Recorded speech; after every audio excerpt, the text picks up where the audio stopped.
Hello and welcome to I Am Geek, and this is episode 159. My name's Ryan. I'm joined by my pal Katrin, but not Chris.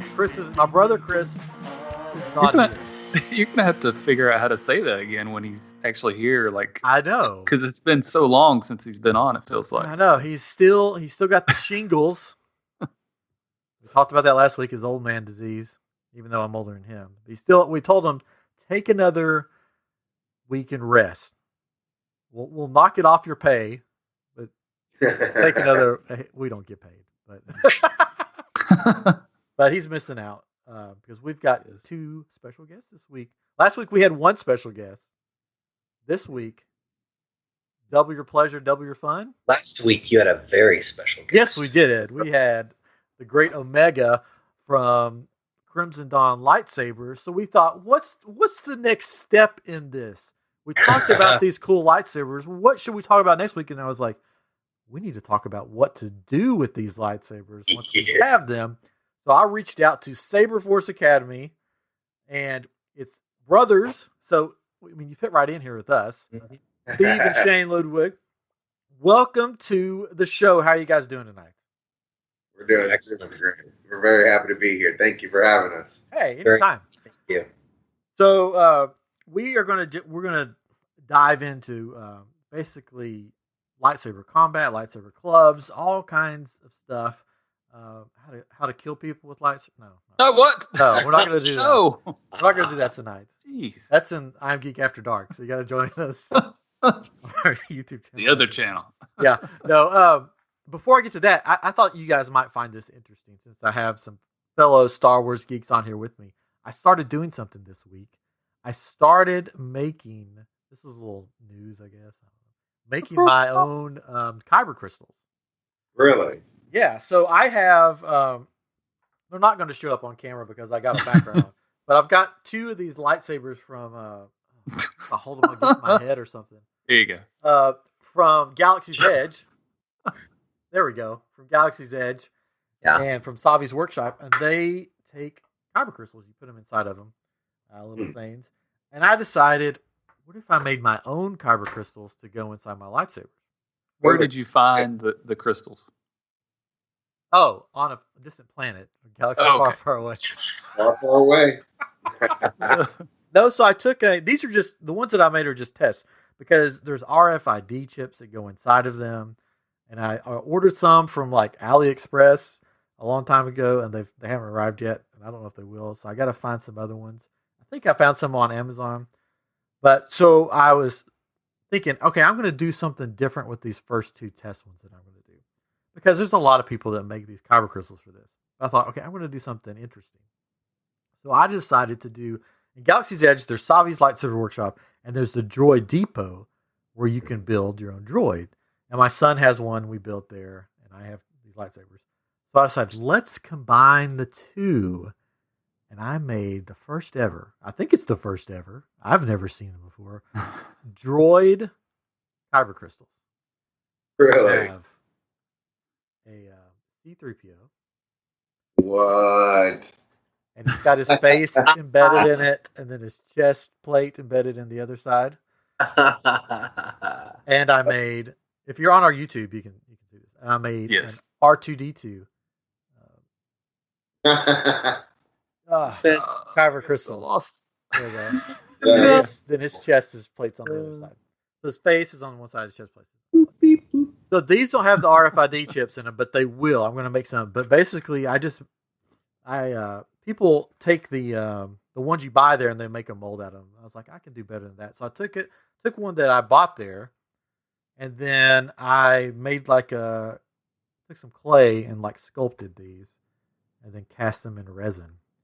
So, so I made amazing. I'm gonna make some more. I've got 5 more ideas in my head, and then I may start selling them. I have an idea. I'll send over to you. I'll text it to you. There you go. Yeah. All right. Yeah, I started making. I don't know if you guys have seen lightsaber sleeves that go over my lightsaber blades. Right. Because everybody goes to when you go to Galaxy's Edge, everybody has the same lightsaber basically. Mm-hmm. Yeah. So I said, I'm going to make a sleeve that goes over top of my lightsaber that makes it look like the dark saber. So I made a dark saber sleeve that slides over top of the actual blade. So you can't like fight with it or anything because it's decorative. And it Fly off. Yeah. No, it's I made a thing that makes it stay on. Okay. And it makes it look like a dark saber. And then I made another one because they have an elemental nature lightsaber. And I made it to look like there's vines going up and down the blade. Very nice. I'll show you guys later. I'll have to get them out. I know the listeners don't want to wait for that. So I'm going to make some kyber crystals maybe that go along with those two blade sleeves. And everybody loves those blade sleeves that they keep selling out. And I just can't make them. Cool. Anyways, that's the plug for the night. We're sponsored by I'm Geek Shop. Find me on Etsy. Yeah. Shane's got a nice one. What? I said Shane's got a nice one. It's just straight Sith black. Matches the saber really well. Kind of like a sheath. Cool. Right. You have to show me sometime. Sounds good. Yeah, I'll show you guys when we get off of here before you guys hang up. But anyways, let's get back to what we're here for. Not for me and my kyber crystals, even though they're fun. I don't know. It seemed like it's all good. Oh. I'm just... But we're here to talk. Would the term be lightsaber combat? Would that be what we'd use? Yes, that's right. That's what I would use. I don't know if there is an official term. It's light-based saber combat is what it would be kind of called with Lightspeed Saber League and other sword fighting with lightsabers in general. So light-based saber combat. Or light-based fencing, and that would be with the Lightspeed Saber League. Light-based fencing. Cool. Very cool. So I guess we'll just start. You guys can't use certain words. You can't use certain words. Yeah. These are kyber crystals, but the kyber is spelled with a C, and the crystal is spelled with a K. I'm just kidding. So basically, I guess we could talk how you guys got started in this, and then we can get into basically what it's all about and how people can get into it. So how did the lightsaber or the sabers with lights combat start for you guys? I'm going to let him take it because he's the one who started it. Well, it was mainly just fighting at the apartment complex in the backyard type of thing with close friends and just really trying to get out of the house, get a little bit of a workout in, get some fresh air and sunshine. And I've never had any formal training whenever it comes to saber combat, but I was able to really find my personal style by just doing the main motions and making it fit my style. And that was probably about maybe 6 years ago, 5 or 6 years ago that I started really playing. But as time went by, it got more exciting. But it wasn't up until about a year ago that I decided, me and Steve were talking on the phone, and I was like, hey, man, how cool would it be, right? How cool would it be if there was a place where you could go and, go out there with like-minded people and, really lightsaber battle. And I told him, I want to make a group, and he said, well, basically, get off the pot or stop. So, right. Talking about it. It was that moment where I had to, say, okay, I do need to go ahead and put some effort into this. And, here we are a year later, and, it's been a cool ride. And we recently had Steve down to stay with us during the pandemic, just to kind of keep away from things. His lease was up, and it was that time after he got furloughed. But we had a great time having him, and I learned so much sparring with him, and I know he learned a lot as well from the group and me and the time that we were able to do combat together. But he decided it's time to go back home, and he's going to start a group there. So it's great to see the sport growing and migrating. For me, it started in a driveway. My brother and his new wife, newly married, they came over to the house to visit with me, and we all did a little bit of house painting, and I put them to work, and we had a nice time, and then afterwards we went out into the backyard, the wraparound drive, and my sister-in-law grabbed the phone and started to record, and it was basically the first time I'd ever held a saber in my hand, and this was 4 years ago, and I had this fear. I'm one of these people who, whenever it's time to go to the dance club, I'll have stage fright. After maybe a couple drinks, I can kind of like loosen up a little bit and enjoy myself. It's the exact same thing with holding a saber in your hand. I didn't know what to do with it. I had no instincts, a little bit of stage fright. I'm like, this is cool. I can whoosh it around and make my sounds with it. But then when it actually came time to cross blades with my brother, I was a little gun shy. And he took his time. He's like, do this. And all of a sudden, my body started to take over. My instincts started to take over. And he's like, that was good. Now do it like this. Let's do more. Let's do faster. Okay, now you attack me. And all of a sudden, I was having the time of my life. It was incredible. And we put it on video. I popped it up there on YouTube, and it's still there. It's the very first video on my YouTube channel. And, we weren't very close together. Like, he was in Galveston. I'm up there in Austin. And so we didn't ever actually get any chance to really develop it until I found the Austin Saber League, which is very similar to what we're talking about right here. It's just a little group of people that are lightsaber enthusiasts, and they get together. You're out there walking your dog in the park, and you see a flash of light, so you get a little bit closer. Oh my God. Break out the phone. You're watching people lightsaber fighting. They're wearing fencing helmets. They've got lacrosse gloves on. This is really cool. What's this? A little bit more talking about it. The Austin Saber League. Austin Saber League, come on out. No charge whatsoever. You use the loaner gear, and it's very, very casual. Bring out the kids. Bring out your boyfriend. Bring out your girlfriend. Bring out your uncle who's into Star Wars. And I just got to see this, and I'm like, this is really cool. My brother's got a group down in Galveston, and I started to work out my defensive skills, because those guys, they like to attack. And I'm like, I'm going to make sure that I'm taking this seriously. Someone's flinging a saber at my head. I'm not worried about who gets the point first.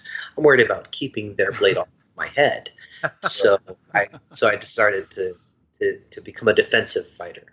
Come to find out that that's basically like what Obi-Wan did. And guess what? Obi-Wan's the last remaining Jedi out of all of the, like the thousands that were killed. He's pretty good at defense. So I was like, all right, I'm on the right track. And then I came down, I gained a little bit of skills with the Austin Saber League. And then come furlough time, I was furloughed, and Lisa was up, spent time with my brother, and it was 3.5 beautiful months. Love you, bro. 3.5 beautiful months of us just tearing it up, and we really pushed each other, and it was incredible. And I had such a passion for it, such a passion for being involved in the Saber Force Academy, that I couldn't live without it in Austin. So I'm making my own in Austin. It's going to be not Kyber Combat. That's up in Dallas, but it's the Kyber Knights. Oh, so very cool. So it's just a community coming together. So if you're going to be the Kyber Knights, then are you going to get for your helmet? You should probably get one that looks like the Knights of the Knights of Ren or Knights of Old Republic. What do you? The Temple Guards. That's a big popular one. Everyone loves them for their helmets. Yeah. Yeah. Pretty cool. So what's the difference between? You said a defensive style and an offensive style. So what would be the difference in how that plays out? Well, a lot of the time, you'll see Steve maintaining that defense until the opportune time to go ahead and strike. And that's, playing it smart.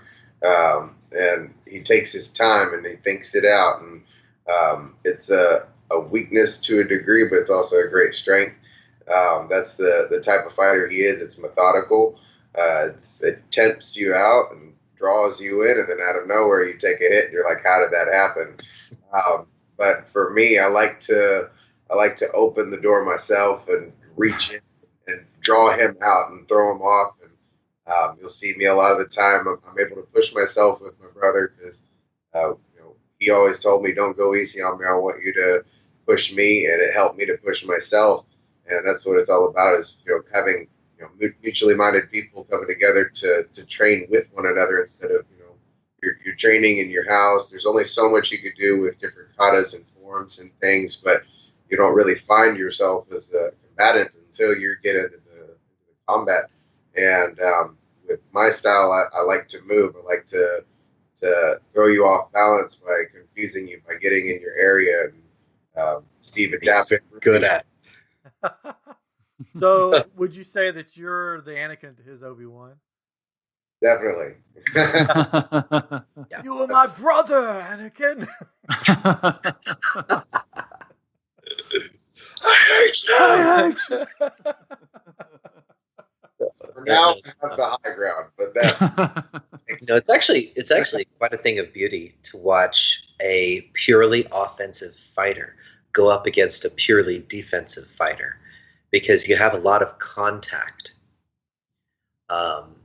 Someone who is, like predominantly defensive, like myself, I'm handing the reins over to the offensive player to set the stage, to set the tone, and I keep it's like a dance. Like your defensive player is going to be throwing their blocks for every single strike that your offensive player or your offensive fighter is throwing. Here's a block, block, block, block, and that's exciting. It's contact. Whenever you've got some of the sports that are out there, the very first, knuckle touch, the very first time that someone tips the edge of your foot, everything stops. You have to go reset. The first contact, it's like you've got a boxing match, MMA fight. You're up in the ring, and the very first punch, the ref says, "Stop, go back." That would be, like, it's dynamic to see a purely defensive fighter go up against a purely offensive fighter, because they can keep pace with each other if they're in the same level. So that's one of the things that I gleaned from fighting with my brother, is that his offense was so it was merciless, and I asked him to, he definitely knows how to tone it down for other fighters, but whenever he is mercilessly coming at me constantly, I can't attack. In his case, the best defense is a onslaught offense, because I can't stop defending. Because if I stop defending and I strike, I take a saber to the head, to the helmet, that is. And that's just how, like, if you see a couple of the other videos, I'm like, I can feel the wind wishing the air around my face from the saber. It's just, and I'm blocking, but I can hear it whizzing past my face. Back when I had my long beard, is blowing in the wind, like lightsaber, So have you had any injuries? Oh yeah. Lots of but for a long while we were of the mindset that, hey, if we get hit, don't be a baby about it. You got hit because you didn't block yourself. It helped a lot of us to really grow, to the point where we understood the value of setting the tone, being the example to follow. Put a fencing helmet on, put some gloves on. If you don't want to wear nothing else, that's okay. If you're a fella, you need to wear a cup, but these are the minimum gear requirements. Some people want to learn the hard way, and I'm one of them, because I remember the path to that pain that I experienced was because of my own inexperience, and I want to change that. I want to learn that. And if it was a real lightsaber, I'd have lost the arm, So I want to get to the point where I'm not being hit, where I don't have to worry about wearing gear, but I do have to set the example and lead by example by, making sure I've got my chest armor, I've got compression shirts, I've got compression leggings that have, padding in the knee and in the thigh, and we have our fencing helmets and padded gloves. Steve has very similar, armaments to make sure that we're not getting hurt, because we are going full contact between me and him, and full speed, heavy grade blades, thick wall blades, super heavy contact with these like it's a club. Yeah, I mean the heavy grade blades could kill somebody if you wanted to. If you put on, they could really do some damage, and that's one thing that we're teaching at Saber Force is, through that moment of pain where you end up getting hit in the arm and you didn't expect it, and you're like, ow, ow, ow, but breathing through that moment, finding the discipline to focus through that. It's helped a lot of our members to really learn to discipline their mind, and it's helped me a lot. And my brother's been hit several times. Whenever we weren't wearing armor, he got hit in the head 2 times by one of our members, and in the same spot, he had a golf ball on his head. But you could see it in the videos. You could, not everybody's not good with pain, and that's just something that over time you start to, it starts to gradually taper off, and it doesn't affect you the way it used to whenever it was fresh. But Steve got hit in the head 2 times, and I have it on video, and it was the same fella, but he took a deep breath. He channeled his focus into calming his mind and letting that pain subside, and having that for young people these days. People don't know how to control themselves. They don't know how to act. And I'm not saying that derogatorily. I was the same way, and that's one of the big reasons that I started doing this and wanted to do this for my communities, because I did grow up around gangs, and I did get beat up by gangs, and I did have to learn how to be confident in myself and get away from alcohol and away from drugs and the lifestyle that I was led into, through my circumstance. I had to grow to be more than what I was. And my music and this were the things that did it for me. I was able to have a constructive channeling of my inner energy in a constructive way that, wasn't hurting the people around me. It was helping them. And that's something I want to share with the world. I know Steve feels very strongly about it as well, in the same way that, this is something that can really touch people's lives. And, even if it's just, hey, I'm overweight and I'm a diabetic or this, that, and the other, I need to get out and do something active. You get out and you have great people around you that are all being positive and loving on one another. And, it's what it's all about for us. Community. That's cool. Do you play music too? I do. For a long time, it was all about myself, but I've recently started venturing towards, doing praise music and things, kind of alternative praise music, so I can give back for all the good that I've gotten. Oh, cool. That's what I did. Since college. Right now I'm a stay-at-home dad because we moved here for my wife's job. But for 16 years, I was full-time worship minister and youth minister. That's awesome. Yeah. So I think, since COVID, I haven't played out anywhere. I was traveling around and playing at churches, but since COVID, that sort of shut down. So the guitar just sort of sits over there. Yeah. This conversation's going to go a lot longer after we're finished. We're going to have a lot more to talk about. Cool. Which it's funny, student ministry, or back then it's called youth ministry, called student ministry now, was where I did my first Lightsaber Combat before probably that was even a thing. I was interning at the church I grew up at, and there was no Crimson Dawn, there was no fancy lightsabers. It was Hasbro. Backyard. Yeah, there we had PVC pipe that we made into lightsabers. This was probably right before Attack of the Clones came out. Yeah, so this was a long time ago, in a state far away in Tennessee. But we, the guy that I was interning for, we wanted to do a big event for the students, and we did this overnight. Like back when I was a youth, back then we'd have these things called lock-ins. I'm getting off on the It comes back. It comes full circle here in a minute. And we decided we wanted to do an epic one, and we were going to make this whole storyline because we were both Star Wars fans, and we called the thing Underground, and the whole thing was about this underground organization that was trying to overthrow the government. So we had this like empire type government, We had actors coming from the college. They donned our version of Stormtrooper costumes, and they wandered the halls. While the kids were divided up into different sections of the city. It was like a 3-story church, so there was plenty of room. And then I was the evil overlord, which, funny, this was before Attack of the Clones, right before it came out. We decided to name the overlord Tyrannus, which, before we knew about That's really funny. Tyrannus. And then when we found out, we're like, you gotta be kidding me. This is awesome. And then, so we built these lightsabers out of PVC pipe, wrapped them in black light, like fluorescent tape, and then lined the corridor thing of the church foyer thing with black lights.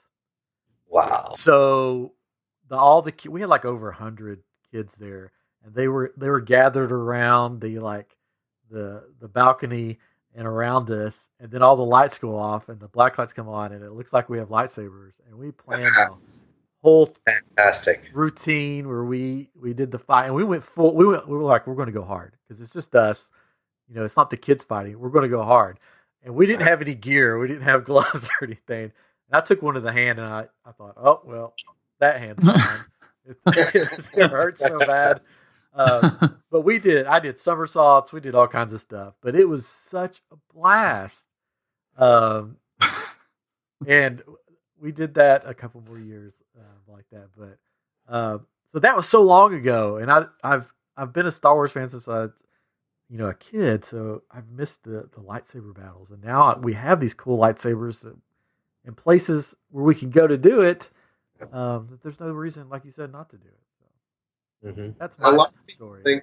A lot of people think also, I can't get into that. I can't do that, and they get out there and they move it around and they're like, it's like, well, do this, try this, stand this way, do this type of slash, and they start getting into these motions and we start running these drills and, we started real slow and it starts moving, and then they're all of a sudden within 1 minute, they're going strike, blocking and everything.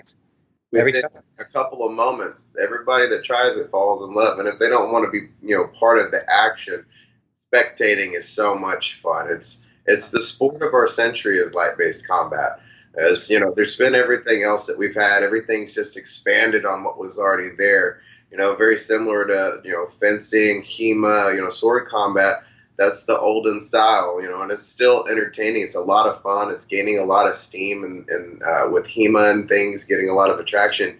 But then, you see the space version of that, and it awakens that force inside of you, and you say, oh, I couldn't do that, but you decide to come out.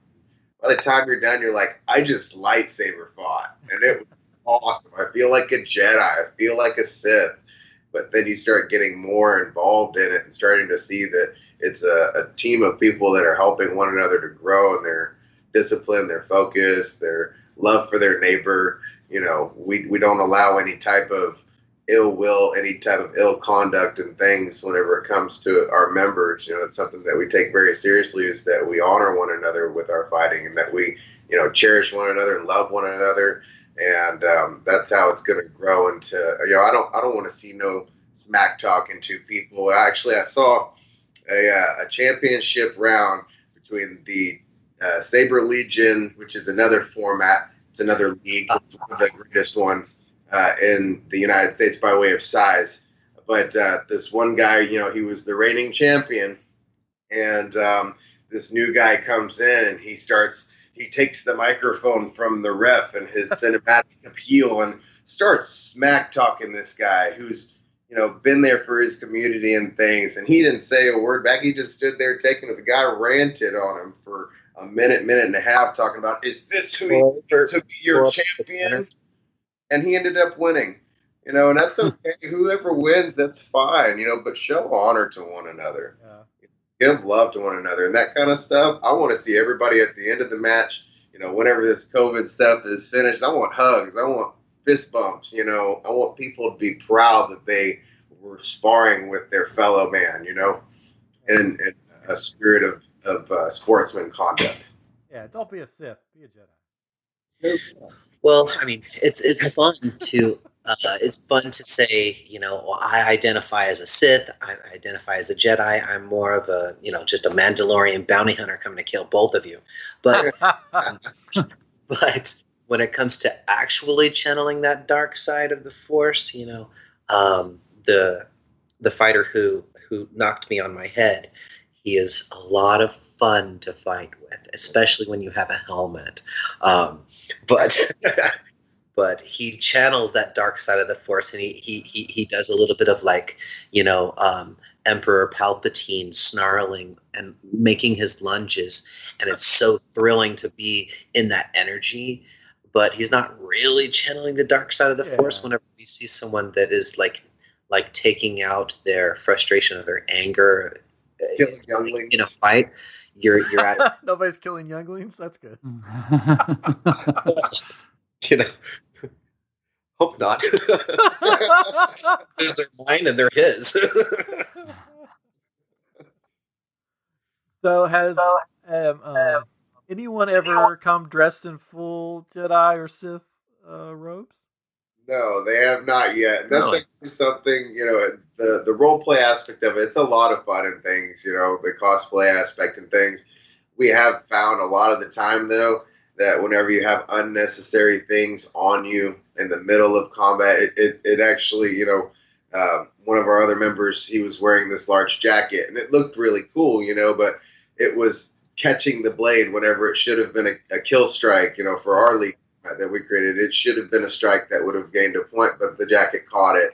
If you have a cape on that's heavy, they're just things that are protruding from your protective equipment. It's something that we try to steer away from, because we're trying to model this as a sport, so that we'll see this on ESPN and things like that. We want people to take it seriously, and we do want to have those nights though very soon, where it's like, hey, bring your cosplay gear. We are having the cosplay event whenever they have a new Star Wars universe movie come out. We want to be those people that Alamo Draft House and Cinemark, they call us out and say, can you guys show up at our movie premiere? We're like, of course, we'll be there. And that's actually something that happened in Dallas with our friends at Saber Combat, Kevin and Kyle and George and all of the great guys over at Saber Combat in Dallas. They were called over by the Alamo Draft House for The Force Awakens, I believe, whenever it came out, and they were called out to come out and do a display. And they had the Imperial Admirals outfits. One guy was dressed as Boba Fett, a bunch of stormtroopers and things like that. That's part of the love too. So we definitely want to have those nights, but it does sometimes interfere, with taking a strike or striking effectively. If you have a bunch of role play gear on. Yeah. I know Steve has his feelings as well about it. So I shouldn't show up in my Kylo Ren costume. Talking about my nerd cape. Oh, you have a cape? Yes, I do. Oh, yeah. I've got a cape. I have a Kylo Ren costume that I've worn to 2 or 3 different conventions. Excellent. Pretty cool. The only thing is the mask fogs up like crazy. So it's like, we had purchased some of those masks because we found them for a good price. It was just the airsoft masks. They take a hit, but they fog up really bad. So we had to learn the hard way there for the combat part. But, you can't see a lightsaber coming whenever it's all misty and fogged out. It just gets real bright. Something's coming. Yeah, I have a Mandalorian helmet too. So. That's awesome. Nice. But well, cool. So what gear? Somebody getting into this, what gear should they look into, and what? I guess if somebody's going to save up for it, what price points? What should they save up for? Does that make sense? Mm-hmm. Well, I was having a discussion with someone recently about this. You can go to, Shane has mechanics gloves. He got, he has a pair of mechanics gloves that have the They have bars along the center line of the finger, like hard plastic bars that'll bend at the knuckles. But if you were to spread your hands apart, there's no real padding. It's literally just sort of like almost a canvas glove, those plastic bars.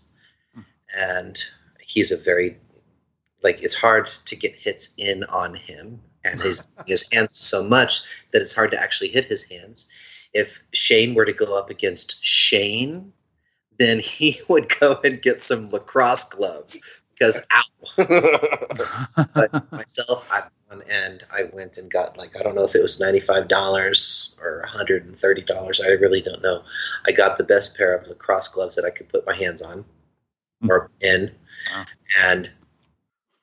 And they take very good care of me. But that being said, I could, if I wanted to, spend $500 on a pair of lacrosse gloves, or go to Academy and get them for $30.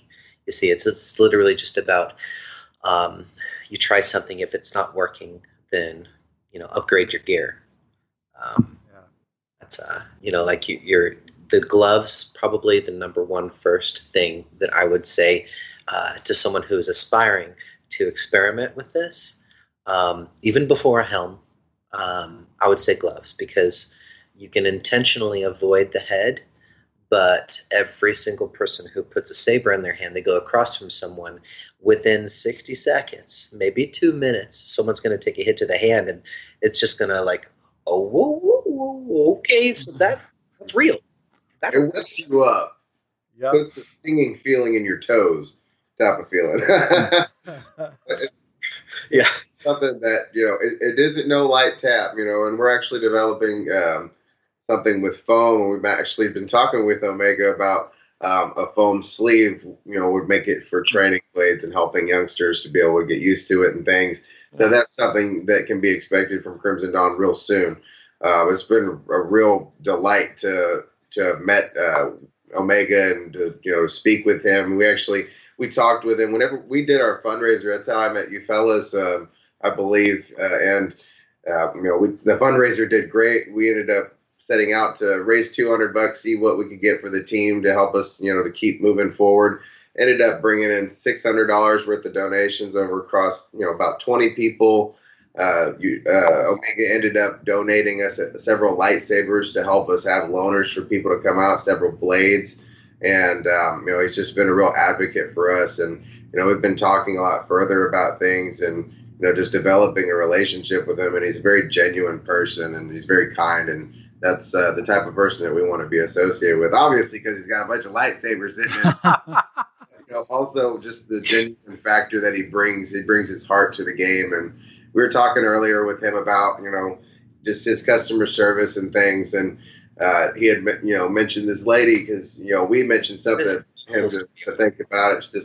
This lady ended up not being able to pay her insurance bill. And she was like, I just bought this saber, but I'm in a bind now. And I'm looking to sell this saber for $100. She was selling it on Marketplace. And he saw that, and he, went and said, hey, I'm sorry that you're having hard times right now. Go ahead and send that back to me. I'll send you a shipping label. I'll refund your cost. And it's a lot easier for me to resell this thing than it's going to be for you to sell. And that kind of attitude, it shows us in the combat community, but also just in lightsaber community, our fan community in general, that, there are people out there that have a heart, they care, and it's not always about the buck with them. And it makes a big difference, No, Omega really loves his lightsaber community. He loves his community in general, but when it comes to the lightsaber community, some might say that's my bread and butter, and he knows how to take care of people, and he's very passionate about taking care of people. Myself and my brother Shane, we're a couple of Texas boys, we're just lightsaber enthusiasts. We're passionate about what it is we do, and we get on the phone with Omega, owner of Crimson Dawn lightsabers or Crimson Dawn sabers, and we just have a grand old like kids in candy shop. We Right. were able to bounce ideas off each other, and he wants to know what the fighters want, what do the community want, and he's asking us to kind of inspire that next wave of lightsaber type stuff, and it's super cool to know him, and he's helped us a lot, but he's also going to be coming very soon to visit us, and I've let him know, he's done so much for us at Saber Force. I'll let him know that he's got a founder's pass any day of the week, anytime he wants to come. Just come and see us, and he wants to. It just gives me joy to see the high and the low. They all say I'd like to be a part of that, and everybody can. Everybody's equal.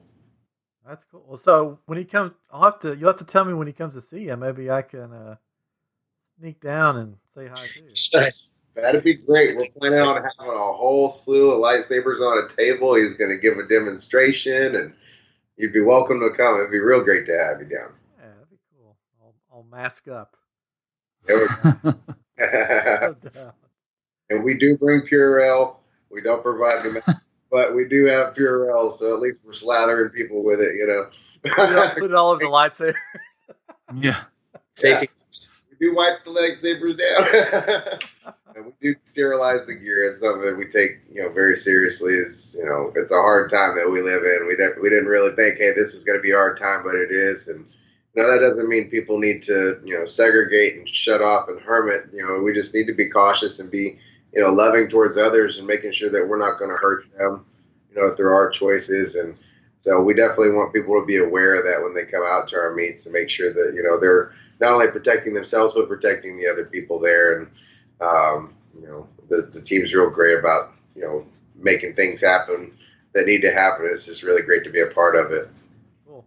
So what kind of, because I know that there's lightsabers with the LEDs in the hilts, there's lightsabers with LED strips. What's the best lightsaber for combat?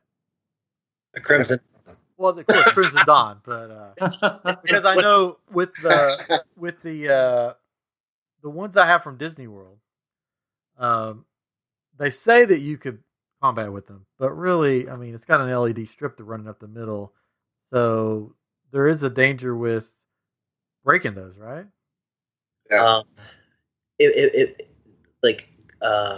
Omega, just earlier, he was letting us know that he's running out with a new NeoPixel blade format for fighter sabers. Oh, cool. And whenever Omega stands there and says, I'm going to bring the fighters a NeoPixel blade, I want to put it in your hand and see how it works, test it out for us. And he's very serious about quality, battle tested. And I'm really looking forward to having my hands on that, because that's always been a point of contention for the lightsaber community. We've got all of our stunt sabers. We've got a couple that have sound. We can fight with these. We can fight with these. Don't touch my NeoPixel. That's for twirling. Yeah. Delicate matter. Like these saber artisans that are, putting together their $700, $800, $900 lightsabers for their clients. They have NeoPixel with all the best sound fonts, etc. And then they take a strike on the NeoPixel blade, and one of the lights in the LEDs goes out. It's not going to happen with Crimson Dawn products, and we're very excited about that. I'm super excited about that. But for us to get ready, because he needs us to put it through the ringer again. We were able to do our battle test and review for the sabers that he sent us, and I told him, hey man, send us these sabers. You mind if we put these to the test? We want to see what these can go through in battle. Because they're a sound saber. We're prejudiced against sound sabers in combat, because something's gonna happen. It's gonna shut off. It's gonna malfunction with other companies that they have. And I gotta restart. I gotta lose my chance at a point. Things like that take away from the joy of the sport. But then we received these 2 Crimson Dawn just base models. They had the colors and things, but they were just some of the main models that he has. And I told Steve, I said, let's put these to the test. He told us he could. And I said, let's take it even further. I want to test out the thick wall blade, which is the heavier one, versus the little thin one that he has. I want to see what it can go through. and we put it through as much abuse as we could within that amount of time. And all I could say was, this is the combat saber for me, because I can have sound, I can have flash on clash, I can have any color I want, I can have aluminum that's sturdy and it's not going to fly out of my hand, it's not going to snap off on the blade. I was able to have a saber that I could trust, not only for me but for the person I'm fighting, and it's really nice. But also him saying, "Hey, you guys did a great job on that one. I'm coming out with this. I want you to do a real test. This is the Neo Pixel. This is the problem child, one that doesn't want to work for us and obey us. But I made one, and I want to see." He told us he wants us to rate it in toughness, and it's like, okay, I know I trust his product. Right, and that's what I was saying, Ryan, to answer your question, because you are asking, LED, Tri-Cree, NeoPixel, what are, so when it comes to fighting, the LED, your single LEDs and then your Tri-Cree LEDs is a difference of brightness, but it's going to be one color. And then they do have a couple where you can toggle back and forth between RGB to get different color combinations with your Tri-Cree, so the LEDs are LEDs, right?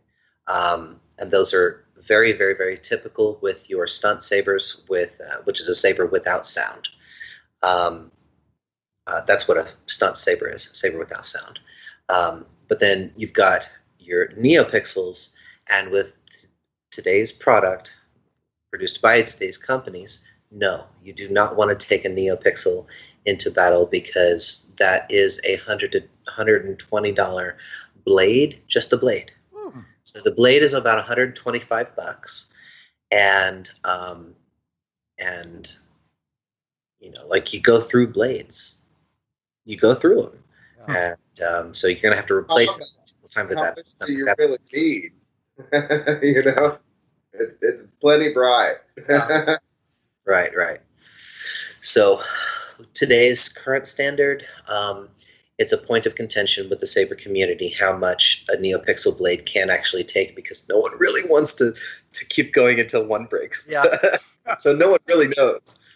But to answer your question, Crimson Dawn, because they're going to be bringing out all of the best, everything. Yeah, listeners, watchers, if you haven't checked out their YouTube channel at Saber Force Academy, that video, I've watched it, and it is pretty funny how much punishment you guys give those blades. And it's like, at one point, I was like, oh gosh, he's like swinging a baseball bat, swinging an axe at the thing. And, you finally bent one of the thin wall ones pretty much in half with the heavy one. But yeah, it was funny to watch. You should definitely check that out. All right, so now for the fun part. It's all been fun, but the part boring whenever, until now. No. Well, whenever I have somebody on that is a Star Wars fan, so I'm guessing you guys are Star Wars fans, not just lightsaber fans. I have to ask them. First off, what's your favorite Star Wars movie? Oh, silence. I'll go first. I'll take the stage. I'll go first. And some people are not going to like me for this, and I don't care. Remember, I control the button here, so if I don't like it... Bye-bye. So, my favorite Star Wars movie is Revenge of the Sith. Oh, okay. I'm fine with that. That's good. Yeah. Reason why I love that movie was because ever since Return of the Jedi, or ever since Empire Strikes Back, started wondering about this Darth Vader character, and then we get to see him have feelings. We get to see him change in Return of the Jedi, and I was wondering, how did this person become who he? Like whenever Phantom Menace came out, we see cute little chubby cheek Anakin, and I'm like, how do we get from there to here? Well, that movie answered it, and it answered it as fully and as completely the the plot was as saturated as it possibly could be. That is the one thing that could push someone all the way, is to kill younglings, all for a hope, a twisted hope, and the torment to turn yourself into a mass murderer at the whim of like your new master, to do whatever he says for that one thing. That's the one way that Anakin really truly could have become Darth Vader. And to me, I saw beauty in that. I saw beauty in the pain. So that's why I love that movie so much, because and then, oh God, the battle between him and Obi-Wan Kenobi, ripping brothers apart. It was horrible. Horrible, wonderful. So that's my favorite. Jane? Mine has got to be Empire Strikes Back. It always has been. It always will be. It will never change. Opening at Hoth, building that story. He could have died real easy, without Wampa in that cave. And, Han shows up. He doesn't care. He's saving his brother. He pulls a lightsaber out and guts that sucker and slides him in there and keeps him warm. It just shows how they heal him. And, they have the battle with the snow speeders, and, they wrap the legs and bring that big old sucker down. And, he meets Yoda, and, starts his Jedi training, and he fights Darth Vader finally, and he saves his friends. His friends are lost. He loses his hand and his lightsaber. He's screwed. He ain't got nothing left. But, he's saved. It gives that hope again. And, a very close second for me is the Return of the Jedi. But I definitely agree with Revenge of the Sith. That movie really answered a lot of questions. And it held the #1 lightsaber battle that's ever been. That they've reenacted and things on stage and in performances and things, but you can never get it quite right. It was a work of art. It was mastered. Cool. All right, so favorite character in all of Star Wars? I know. R2-D2. Oh, yeah. That makes me happy. My favorite, but Qui-Gon Jinn is definitely a very close second for me. Everybody loves Qui-Gon, but I remember being a little kid and seeing him tell old Anakin, "You stay in that speeder, you stay in that spaceship," and he's like, "Okay." He's like, "I know you're gonna fly that sucker into space and blow this thing up. That's why I told you to stay there." He wasn't no fool. He was smart. He saw things, But he's definitely my favorite Force-oriented person. Favorite character. I'd have to say,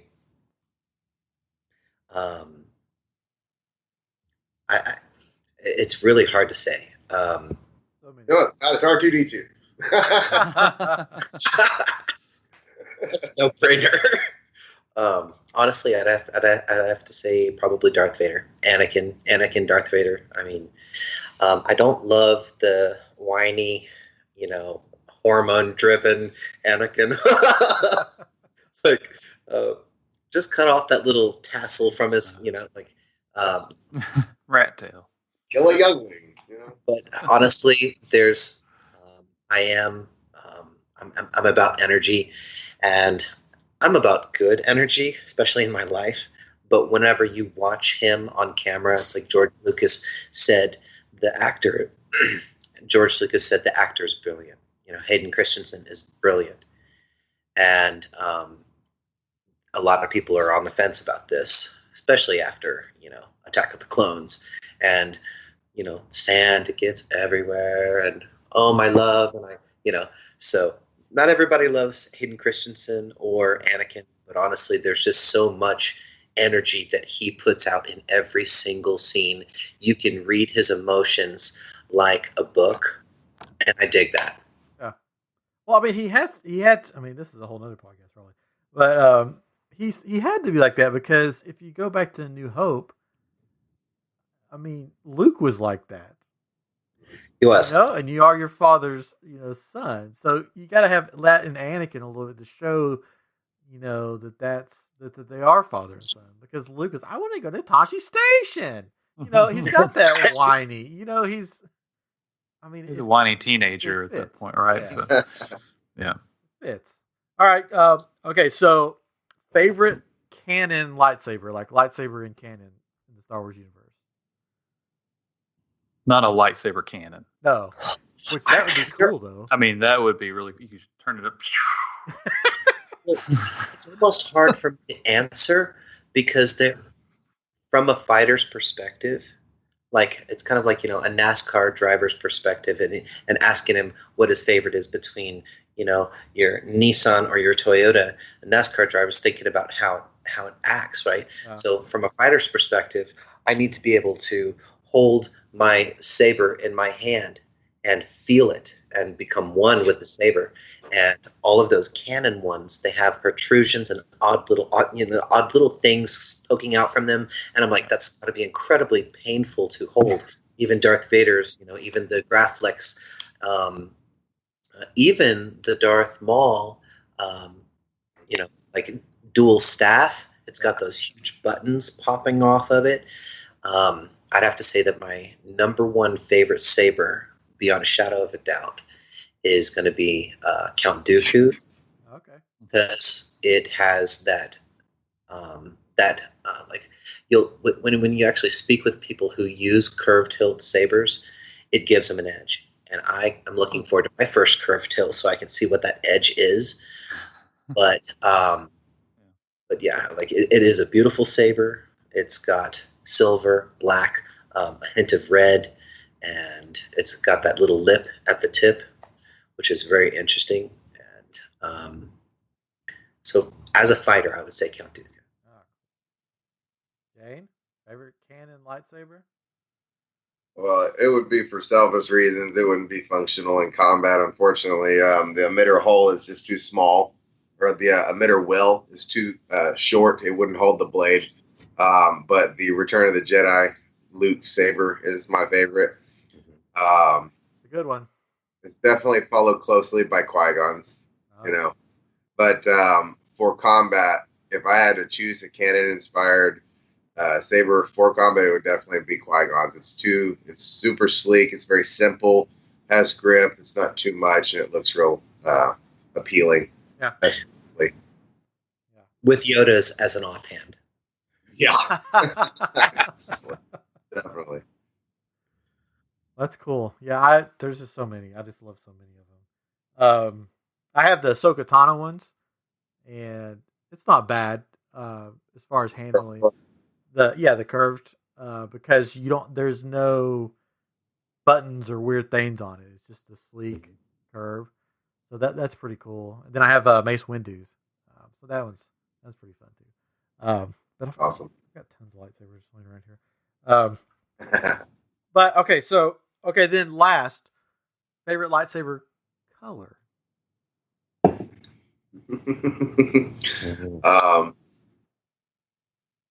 Mine has recently been suede because my brother bought me as a gift a photon green blade.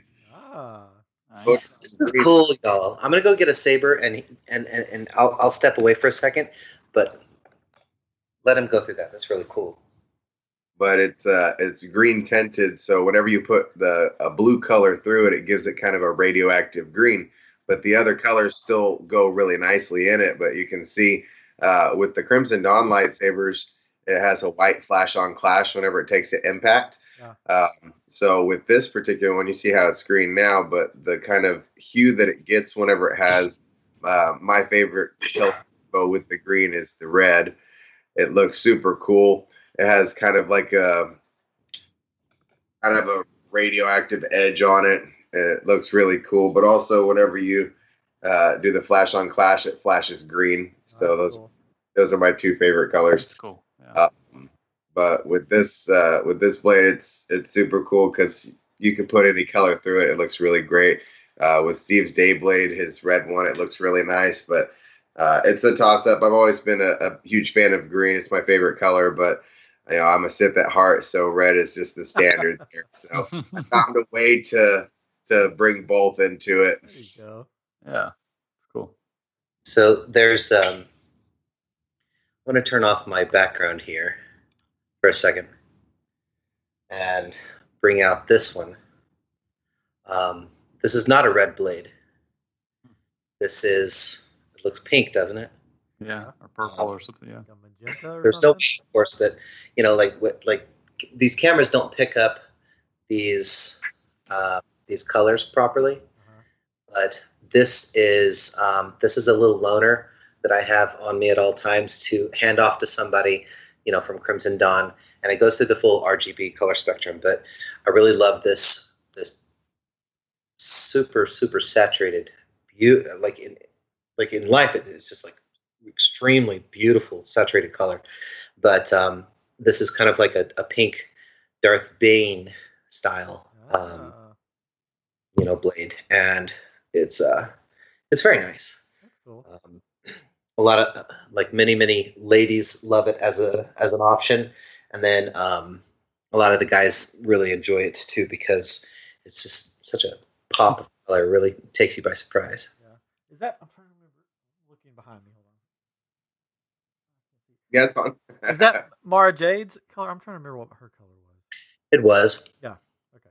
That's right. That's cool. Yeah, that's cool. The coolest thing about the one of the coolest things about building your lightsaber at Disney, in that Savi's workshop thing, is when they start out, they say, "I want everybody to close your eyes," and they say, "We're gonna choose the color is going to choose you," and they're like, "Don't think about it. Just the first color." And they name the colors. The first color that comes into your mind, like when your eyes are closed. That's the color that you should choose because it's calling to you. And it's just really cool how they play that up. I chose green when I went there because I was like, it just sort of came to me. But I've always liked the green. And it's funny. I think I've talked about it before. The whole reason that we have a green lightsaber is because they were filming against blue sky, and the blue didn't work. So it's cool that that's how we got it. That's awesome. It's cool that you mentioned that because whenever we were visiting with Omega, he told us, hey, go ahead and pick out, your dream saber out of what I have here. And we were able to basically Franken saber our sabers to be exactly what we wanted the hilts to be. That's awesome. With all these random parts that we had, available to us. He really spoiled us. I'll have to tell you. But he's been a great advocate of Saber Force and the combat community. Steve was able to make this one here. Oh, cool. It's got the sleeve. It's got that kind of pommel on it, and that S emitter at the top there with the emitter holes, and the same standard features you see on all of the Crimson Dawn lightsabers, and hilt recharge and the full color spectrum and recharge battery, and actually I just mentioned that the speakers and the different sound fonts, full RGB. So it was super cool to be able to go ahead and just make our dream sabers, out of what. There's something cool about building your own lightsaber. It just takes it to the next level. I'm trying to get Katrin to do it at Disney because we go to Disney together, every couple of years. I'm like, you got to build a lightsaber, man. It's so fun. Like, I don't want to spend that. Don't want to spend $200. It's worth it. Honestly, don't eat two from Crimson Dawn for that. Right. I mean, that's sort of the experience. Yeah. But so I'm trying to think. Katrin, do you have any questions? But this is kind of jumping back, so I apologize. But fine. You talked about let's rewind. Talk about this again. No, but you talked about it being kind of like fencing. So how does the scoring work? I mean, are you when you hit on a certain body part or not hitting the saber? I guess how does that work? Well, before we actually answer that, I had a quick question. How long do your recordings usually last? 7 hours. No, 7 hours. We shoot for like an hour. So we're like at an hour and 4 minutes right now. Okay. Well, I was just wondering if we should try and schedule another session, like before we actually start talking about Killzone Saber Combat League. Like if that's actually something that we would want to have a little bit more time to go into. to see like how people actually have stuck around this long. We got time. We got time. If it ends up being too long, then you know what I do? We make 2 I episodes. cut that baby in half and make 2 episodes. That's cool. Yeah, there we go. Well, like that. With the Saber Combat community, there are a couple of formats. It started with the different guys like Ludosport and the Force Academy out of Singapore, and just different places like that. But here in the United States, it was the Saber Legion that's the most commonly accepted. We're the first anyway. They were the first, most certainly. Then very shortly after came out Lightspeed Saber League, and Lightspeed is light-based fencing. It is the technical side of Saber Combat. So a lot of what you would see in like a tournament fencing or Olympic fencing, those type of movements and actions are happening with Lightspeed. But whenever I started fighting, I didn't have any formal background, but also I had to learn these things, just based on my own personal style and the small things that I had learned. And I was able to develop my style through focusing not on, being hit in the hand, being hit on the foot, the leg, different things like that, they would score against you.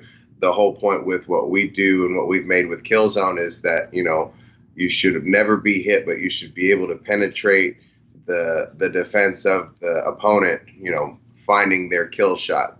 That should be your goal, is being able to get inside the kill zone. And we've found that it helps us quite a bit, by way of not sacrificing ourselves to hit somebody. A lot of the time with Saber Legion, you'll see them take a simultaneous hit, but whoever got there first takes the point. It doesn't work that way with us. If you both got hit, you both died. It's a lightsaber. Like it is. But Steve and I, whenever he came down, we were able to really put some time into discussing the future of it, because I let him know, Saber Force Academy is for my community. This is for Galveston County and the surrounding areas, young children that, otherwise wouldn't be able to hold a lightsaber and feel like a Jedi, like that's my community. But for our Saber Combat community, I let him know, about Killzone, taught him what I had with Killzone, and we were able to develop the format even further.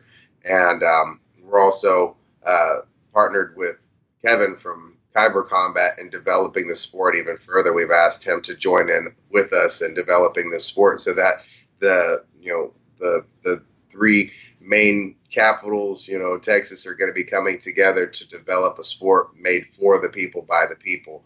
And Steve could tell you a little bit more about the rule set and things and how it's benefited him. All right. So when it comes to that was a real point of contention for me, was whenever I have an opponent back home in Austin, where I'm at currently, with the Austin Saber League, where we would have an opponent and we both go in for like one of us goes in for a strike, and the other one's just waiting. Okay, he moved in, so I'm going to thrust my saber out real quick and try and tap him first. Made no move whatsoever to deflect the blade. There was, and whenever I was watching this, I'm thinking to myself, I'm like, I need to work on my defense, because I need to feel like I'm a fighter and that I have a person and a body. And so, like, I was talking to a brother about this, and it's not about who gets the point first. It's about not getting touched and getting into the kill box, into the kill zone of your opponent. And so we talked about that. What is a kill zone? A headshot and a torso shot. And for torso, we're talking about from here to here, like on the inside, like on the outside of the arm. That's considered arm. On the inside of the arm, up to your neck, and down to your waistline, front, back, sides. These are all the torso. So this is the sport of kill zone. This is your objective. You're going for the head, and you're going for the torso. If you're intentionally striking your opponent's leg, then you'll get flagged, because it's not the kill zone, right? So there are penalties whenever you go for from the knee down, and one of the benefits of being in the sport kill zone is that you don't have to go out and have that crazy super protective leg armor. From your knees up, it's armored, just because we don't need to lose a kneecap trying to play with our lightsabers, Yeah. But from the knee below, you don't have to have that protective gear. And if someone is intentionally going for those leg shots, it's not going to work out. But so there are several different formats about Killzone. Several different levels, and we'll color them. So the light side of the Force, the dark side of the Force. So Killzone Light is also the light version of Killzone, where it's something where in someone's backyard with their buddy, they can already start to put themselves. We're going to have an app developed. We're going to have the website, and we're going to have a full database of all of the fighters and their rankings and what, who they fought against, what the point scores were, and their own individual rank within the Killzone ranking structure. So the Killzone Light is something that can actually be achieved in a backyard with one other person. And it's counting headshots and counting torso shots. So that's all. Whoever wins, whoever has the most points in... Say again? 5 minutes. It's a 5-minute bout, so you can have as many rounds as you'd like, but as many of those points he's talking about is within that 5-minute time frame. Or, if you're still beginning, you can start at a lower time frame, but the max amount is 5 minutes. That's right. So it's actually a 5-minute match. So one match is 5 minutes, and then a bout is every single time that you would reset. Like if someone gets a torso or a headshot, automatically at that moment, you both reset back to your corners. And that was a bout. So, and it's all about counting up those points until the end of the match. And the match winner is going to take that ranked win. That's Killzone Light. It's super easy to keep track of with your points, especially if you set up a little tripod in your camera. You can watch your fight on YouTube. But then there's Killzone Dark. So whenever we actually have tournaments, regional Texas tournaments, we have like citywide tournaments. And ultimately, whenever we go national with tournaments, you've got Killzone Dark. So it's the dark side of the Force, right? So Killzone Dark is where all of the same rule set from Killzone Light applies, but now we're in the league, or now we're in the professional league, where the people that have gotten here and have already flown all the way to Las Vegas for the national tournament ship, if they put in all of that effort, they should be pretty good at their defense. And at that point, you get all of your positive points for your torso shots and all of your positive points for your headshots. And you also start taking negative points whenever you take a strike to the arm, that's -1. You take a strike to the leg, it's -1. So you can have two fighters that thought that they were incredible show up at the national tournament ship and leave with a score of -2. And the other guy has a score of 3. So 3 to -2. It's all about do not start training yourself now. Don't take arm hits. Don't take leg hits. I don't know how many times someone's lost a limb and survived in Star Wars. Right. So yeah. we will Don't get hit. You didn't necessarily die just then, but we will penalize you. It's like dying. And there's other things that'll give you a penalty. One of which is touching the ring. We use a 20x20 double-decker ring that we were able to fashion out of PVC fittings and things, and we molded it for our use. And basically, we put lights on it and things for our meats and things to get that appeal going. But if you touch the bottom layer, you lose 1 point. If you touch the top layer, you lose 1 point. If you touch them simultaneously, you lose a total of 2 points. If someone disarms you, you lose your saber. It goes flying, crashing into the ground. Make sure you bring the one that you want to get beat up and weathered. But if you lose your saber, you take a penalty of -3 points to your current points. The whole point with that is don't drop your saber. Drop your saber. That's something that Obi-Wan told his apprentice. This is your life. don't lose this again. We want people to take those penalties, but take them with pride. We have something that it's all honor based. This is all you'll hear us shouting out things that are happening in our matches. Ahead, you'll see us put our saber to our helmet to notify the opponent that we've taken a hit, and we are reciting on our way back to our corner what happened to lead to that hit. We want everybody to be completely aware of every strike they're taking, because it helps them to remind themselves, how did this happen? How can I avoid it?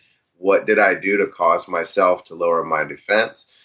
Things like that. Even, Steve gets me all the time, and it's a hit that I just wouldn't see coming, but I've started to adapt to that and started to make him make adjustments in his style, because I was able to adapt and building on one another. But like you said, with Killzone Dark, that's the league format for tournaments. But every person that's practicing Killzone Light needs to be, getting into that habit as well, calling out the things. You won't be taking those penalties except for ring touches and disarms. So, if you get hit in the hand, get hit in the leg, if you get hit in the hilt, that doesn't count as anything against you. It only counts in Killzone Dark if you get hit in the arm above the wrist up to the shoulder, and from the knee up to the hip. That counts as a -1. But that's the cool thing about this, is you can have really skilled people who are going for, we actually have it to where the more advanced levels, kind of like with MMA and UFC, is that you would have 3 5-minute rounds, things like that. So with us, you can go for a maximum of 4 or 5-minute rounds within, a minute of one another. So, after minutes, you continue. It's a rigorous workout, but you don't even realize you're working out. You're just having such a blast. And that's the kind of thing you'll see in tournament. And that's how people can progress in their ranking and things. But, this is something that, you've seen Karate Kid when you were growing up, right? You saw Makio just, do the move, and it inspired you to want to be the Karate Kid. You wanted to go to the dojo down the street. You asked your mom for the cash to go and do a class. You live that type of thing. Everybody loves lightsabers. It's something I found is whenever I ask people, "Hey, you a Star Wars fan?" A lot of them say no. And that's okay. I'm not going to push Star Wars on. Okay. I make sure that they don't hate me, because I want them to come out. But I say, well, do you think that lightsabers are cool? And they said, well, yeah. It's like, all right, come over here.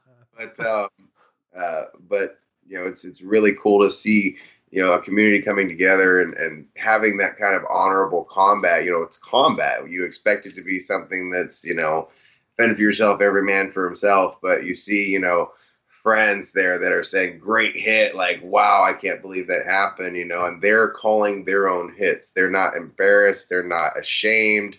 They're proud that they sustained that hit, because they know exactly how it happened, and you ain't going to get me the same way next time. It's that type of spirit.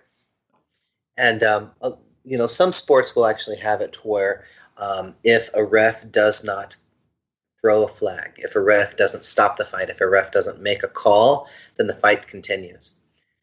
And so like, how many refs can we fit into this ring so that we catch y'all doing what you're doing? But not Killzone. We will have someone there to, we'll have someone to officiate, someone who's watching things closely. But the entire point of Killzone is honor, it's community, it's respect. And that's the foundation, the cornerstones of Killzone. So when it comes to every single time that you're being hit, and that's one of the reasons that we both love to fight with our thick wall, our heavy grade blades, is that you feel it whenever it actually connects. There was no light tap like in the beautiful sport of light speed, which King Snow created. It was kind of like the answer to TSL. It's a very elegant sport, as he was saying. Shin was saying it's a very technical sport, but they have 3/4-inch blades, and they'll tap you with a whisper. You don't know that you've been tapped, and so that's why they have to have refs there to notice everything. With Killzone, we're fighting with what is it? 7/8, like No, 1/8. Ours are 1 inch. No, I'm thinking about like the thickness of it itself. It's like 1/8 of an inch on both sides on the outer diameter. The inner diameter is like. It's 7/8 inside. Anyway, it's a super heavy, thick blade, and when you get hit, you know. You know. And so the second that happens, you immediately disengage, put your saber up, and tap the hilt to your helmet as you walk away back to your corner. And there we go. Look at how thick that is. It's incredibly thick. Wow. Thank you, Shane. That's a thick boy. Yeah.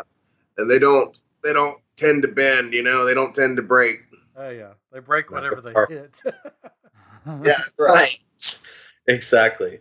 So whenever it comes to, if you're fighting in Killzone Light format, Shane and I, we train ourselves in Killzone Dark just because we want to take that very, very seriously.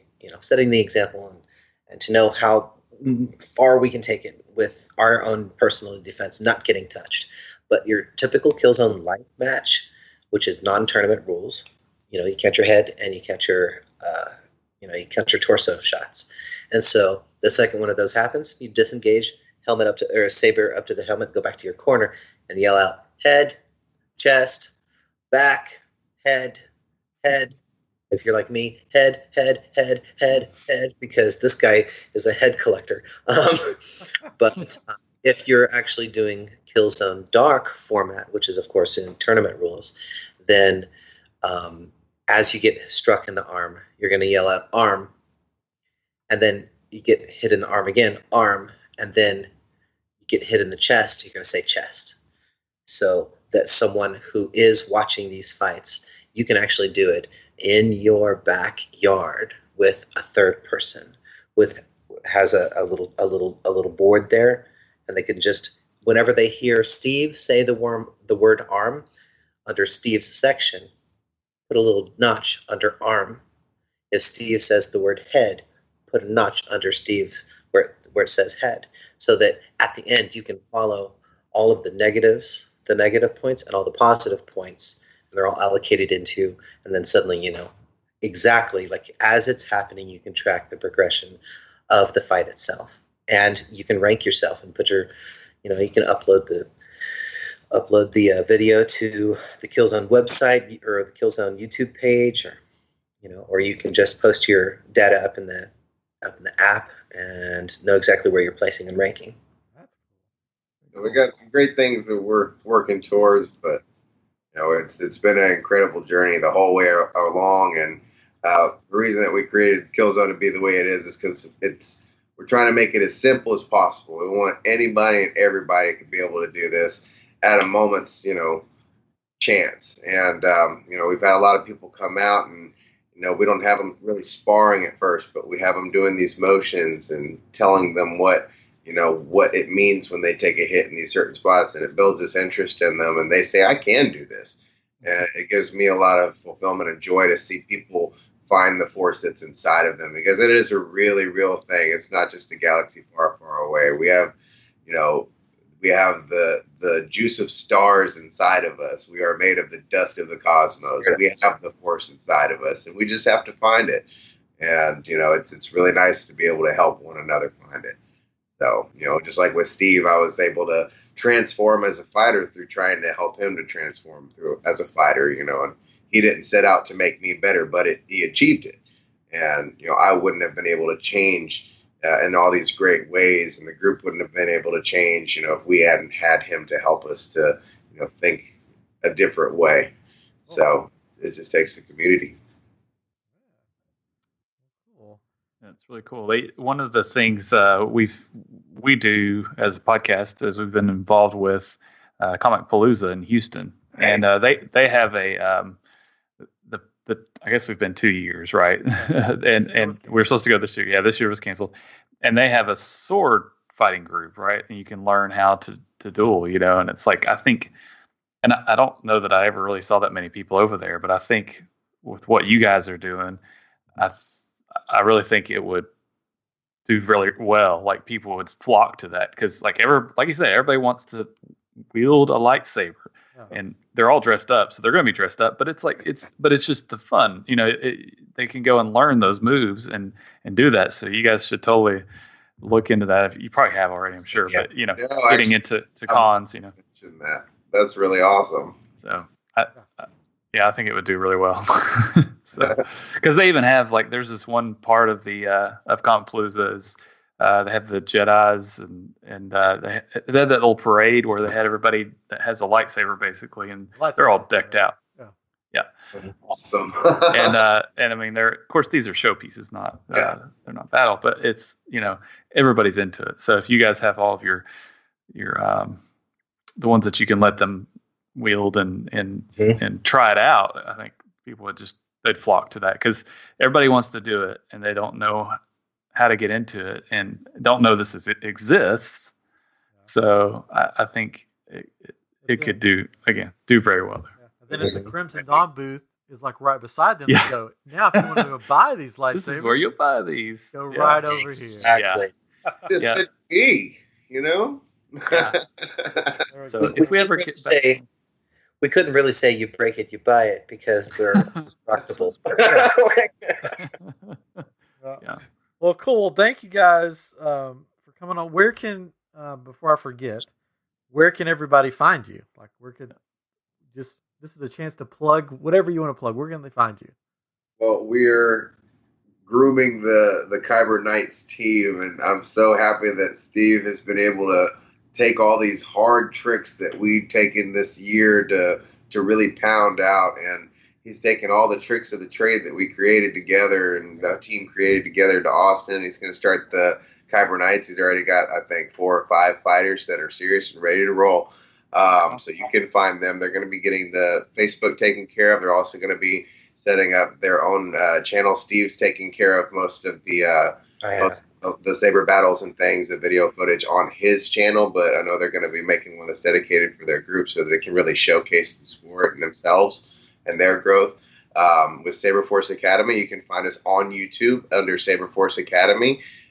You'll see us with a bunch of lightsabers pointed into the middle of the huddle, and we've got, I think, 55 something videos up there, just different matches. We've done several battle tested reviews, like the one that we did for Omega over at Crimson Dawn. That's kind of how we're going to be doing these battle tested reviews here on out, because we really like that feel and that format. But also we do different games. We've come up with a game that we call Danger Zone. It's something that came out of Steve's brain.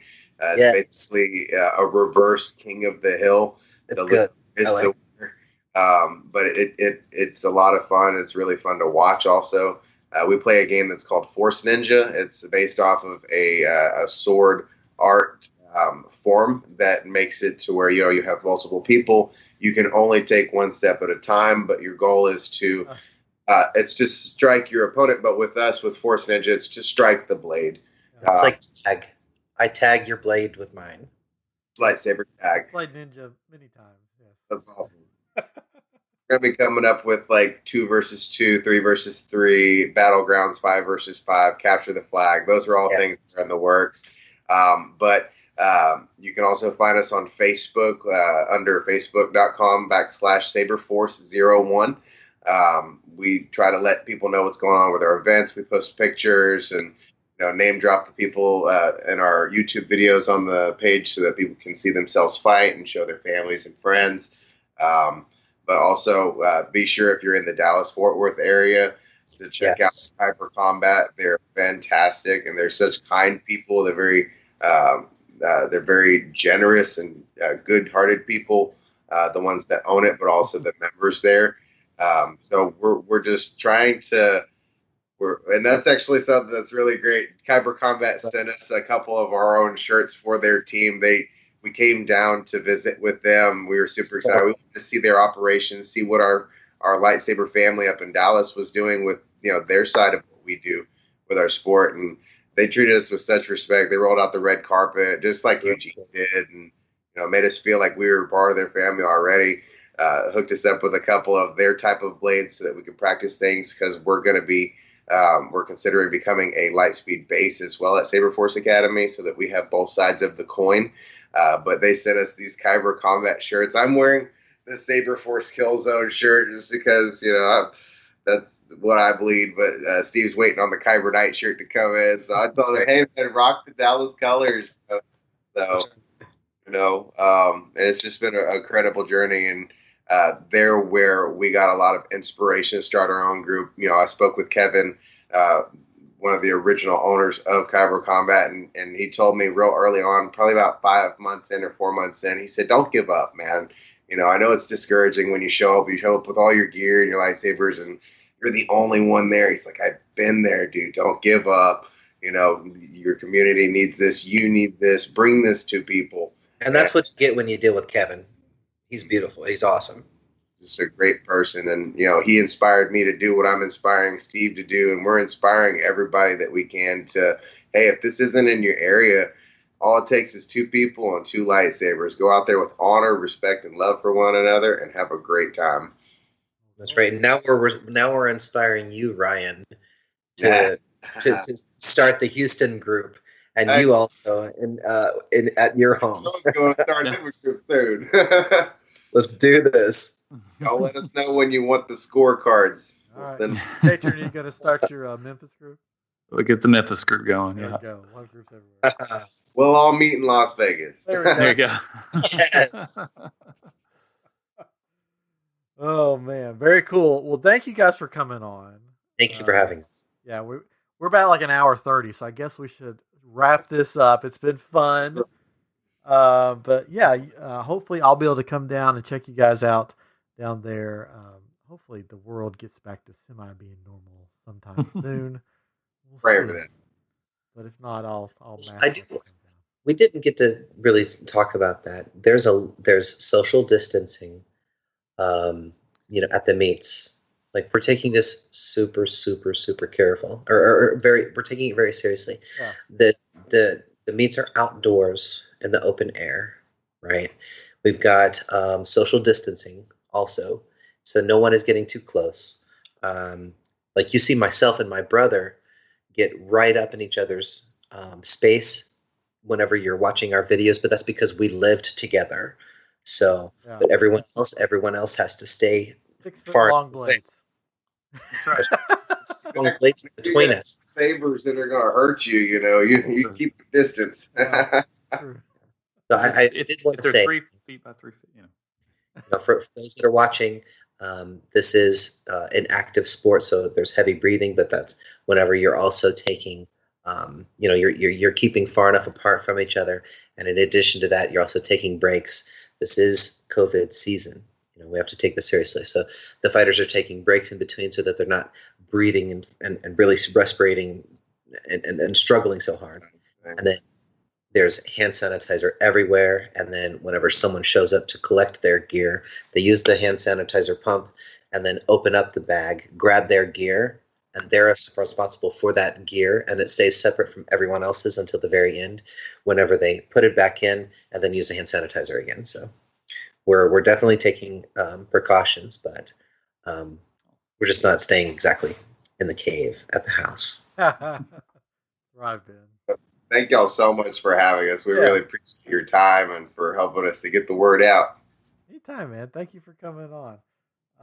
But yeah, you guys are welcome back anytime. We'll do some fun stuff probably in the future. Wonderful. We got plenty more to talk about. Yeah. Hopefully we'll get Omega. We'll do some stuff, all 3 of it, or all 3 groups, and we'll have some fun. Anyways, so I guess I'm Ryan and this is Chris, or Katrin. Chris isn't here. Oh gosh, this is messing me up. Anyways, this has been episode 159 of I Am Geek, and hopefully we'll catch you next week. I am geek.